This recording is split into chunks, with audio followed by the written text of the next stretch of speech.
Hi guys, I'm Olivia here today with Light Panels on the farm talking about Astra.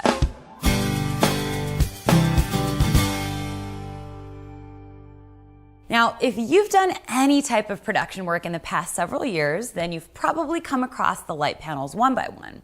It's truly become an industry standard. Now, with their years of experience building LED fixtures and getting feedback from users like you, Light Panels has developed Astra, the next generation one by one. The Light Panels team has raised the bar on how an LED panel performs and what it looks like. You really get to see this in the greatly improved brightness, superior color, active or passive cooling, and modular design. Now, when you experience this light, you really get to appreciate the fact that no detail has been overlooked. And you see right away that Astra has literally been designed with you, the user, in mind. It can be customized to fit your application and, most importantly, to your budget. I'm here today with Pat Groswent, co-founder of Light Panels. You've got 35 years of gaffing experience under your belt. A lot of lighting, a lot of great people that I learned under, yeah. Right, so it's fair enough to say you've got some experience there. I'll agree. All right, so today we're talking about Astra, and I guess let's go straight into the brightness of this light. It's a lot brighter. It's a lot brighter. It's 4 times as bright as the existing one-by-ones that are on the market that your clients are used to or have seen before. Okay, and you guys are known for the flagship one-by-one, your light panel, the first generation. So let's talk about some of the improvements of this second generation one-by-one panel. Okay. Well, one of the biggest things is obviously what you brought up first, which is the brightness. It baffles people how something so small can be so bright. So we're 4 times brighter. Yeah. And the reason that we're 4 times brighter is the design that we incorporate with the LED chip and the lensing. The lensing specific to us from our design. It attaches to the LED to give you a very excellent spectrum of light output, as well as beam angle and spread. The intensity is very important, but also the color quality of the light is so important with all of our products. And we have a really high CRI. We were able to achieve that through our dictating to the manufacturer of this chip what standards we had to be able to hold up to time and time again. Now, with this light being so much brighter, how does that change the way that you're using it? Well, a lot of times people are always striving to have the brightest light possible because they can always take the intensity down. Right. And what we're achieving by having it 4 times brighter than the existing one-by-ones is the fact that you don't have to play the light as close to talent. Inverse law, the further it goes, the wider the beam angle of light spreads, but also the intensity drops. So now we're giving you more opportunity to set the light further back, still get that same quality of light illumination and color temperature, and mixing it to what you need from a greater distance and still having enough light. So it's a huge improvement in a lot of individuals' different style of usage where they want to have a little bit more room around the talent and the camera. And by having it designed to be so practical and so bright, now you can do it.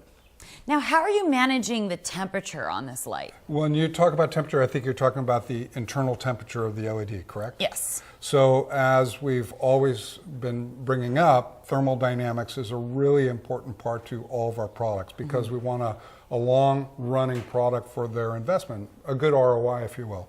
And one of the things that's so unique about this is the fact that we use a solid aluminum core that the LEDs are attached to for even distribution of the heat coming off of the die. And by the way the air is passed through, either in a passive or an assisted through a silent fan mode, you're getting proper cooling of that LED while you're delivering the amount of light.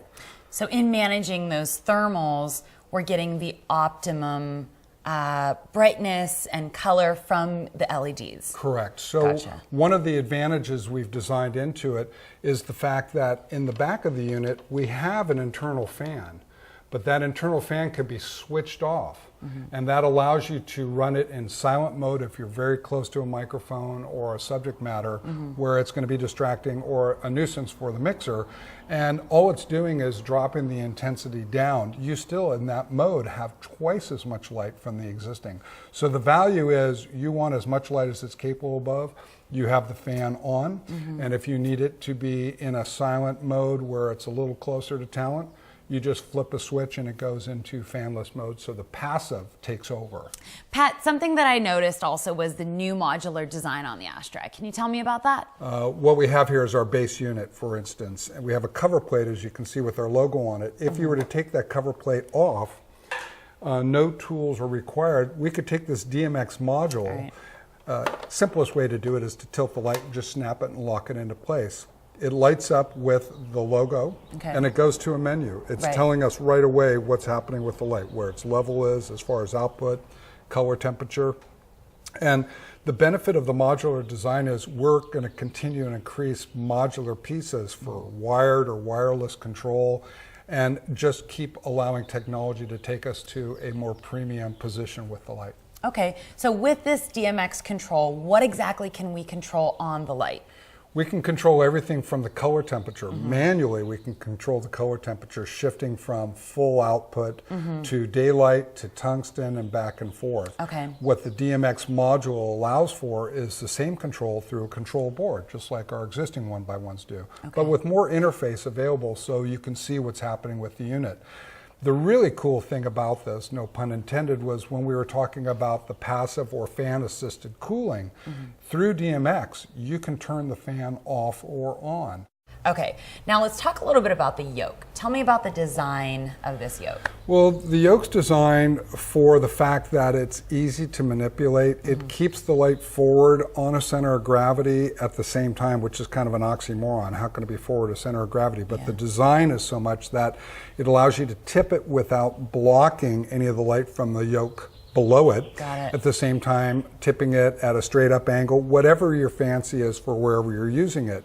And also the ergonomics of being able to grab it. For instance, sometimes when I'm using it, I don't want to reach for the dimmer with one hand and have the light moving. So I can actually, Hollywood style, I can grab it from the side here. I can actually keep my fingers under it to give me a little bit of adjustability, and I can hand manipulate it. And that's another reason why having this extra space at the bottom instead of just one single point off this TVMP is a great advantage. And you know, just speaking of contact points, we have a threaded 1/4x20 hole here? Yes, the 1/4x20 is more of the understanding of how the light's going to be used in different occasions. Okay, and what about these holes here, these threaded holes in the back? What are these for? This is a great feature because we know how valuable the 1x1s have been in the marketplace for run and gun on battery operations. So what we've done is we've incorporated preset, pre-tapped holes for you to attach your gold mount or V-mount battery plate to the base yoke. Now with that option, you have two things happening. You have your onboard power supply or your battery. And if you like, you can mount both of them and have them so at a change whenever it comes, you're ready to go. All right, Pat, great. So right now we are in a barn. What I would like to do is take the Astra, step outside of the barn, and see how it fares in the broad daylight. I love that opportunity. I think it's really an important part of people, especially your viewers, being able to see how it really looks visually as much as reading a stat sheet. So right now we are outside and the sun is acting as a rim light behind me. We also have that big, beautiful, bright blue sky and it's diffused, so it's acting sort of like a diffusion box. So we're really harnessing all of the light outside. So the only augmentation of the light that we have here is with this Astra 1x1. Now we've also warmed up the color to match the hay and the color of the barn. This is what the shot looks like, and this is what I look like lit with the Astra. We're gonna go ahead and dim that down and show you guys how that looks. So now we've moved locations to the other side of the barn and the sun's hitting me from camera left. So we've introduced one Astra 1x1 to my camera right, acting as a fill. We've also introduced another Astra 1x1 just to act as a rim light. So this is the shot that we're getting. And remember, we are outside. All right, so we are outside, it's dark, and we have some mixed light going on here. So inside the house, we have incandescent lighting, and on the porch, we have a really yellow bug light. So what we want to do is with our one Astra, find a nice balance with the temperature. So either we can go all the way warm and hit a tungsten level, which is this, or we can go all the way to the daylight setting, which is this, but we're probably going to want to balance that out and mix that light somewhere in the middle. Now what we want to do is play around with the intensity. So either we can achieve a very low key shot and dim the light all the way down, or crank that intensity up and achieve a high key shot and blast the subject with light. But again, we're probably going to find our balance somewhere right in the middle, and that's the shot that you're looking at right now. So what I got to experience with the Astra out there in the field is that it's a bright light. It's got a great CRI. What I like about it is the modular aspect. So I can start with the base model and accommodate my budget, but then I can really build this light out, and I like that. Now, if you guys have any questions as far as the tech specs or anything else, you can get all of the information at litepanels.com.